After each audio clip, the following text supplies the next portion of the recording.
So when a patient presents, we always take a thorough medical history. We also look at their social circumstances as well, because sometimes that could preclude them actually continuing the level of care that we want to provide. So we assess them for their circulation, to look at their blood supply. That's really key to wound healing. We also check the wound for infection, all the dimensions of the wound, and involved in that is actually doing debridement. That's removing the scalpel of any dead devitalised tissue.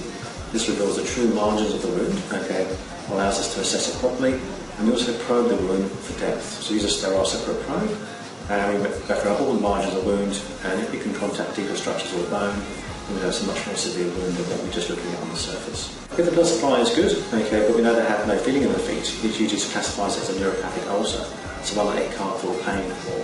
So if you have a big hole in the toe, you and I will probably be screaming, not really near ourselves, but these guys, we can actually touch them and do quite a lot of work on them. At some stages it gets really bad where the bone starts to break down and we actually pull that piece of dead bone that's loose away from the wound, because it will do them no good being there.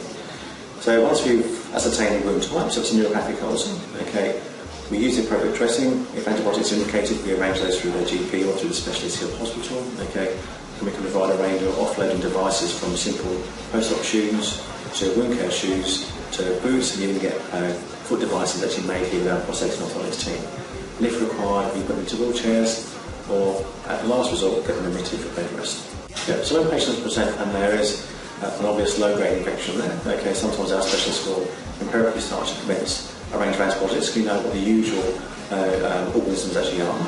We'll always swap the wound, and if the wound comes back anything different, then we'll change the antibiotics and make the appropriate drugs. Now, with the GPs, podiatrists can't actually prescribe this at the time. The guys going through university now, they're called to lose that level of pharmacology so they can now prescribe.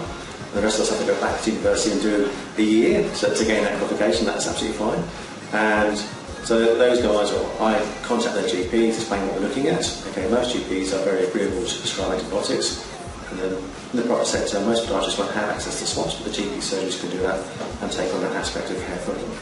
We know from research that neuropathy, so loss of pain perception, is the largest cause of wounds in our clients, but infection or ischemia, so lack of blood flow, actually determine the outcome. And so if they have poor blood flow or they have some infection, particularly if it's gone to bone, it may result in that patient having to go forward to an amputation.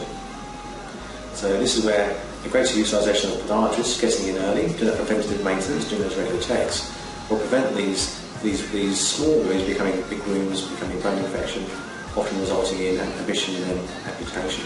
Because once a person goes to amputation, the costs of both the health service and the person are huge.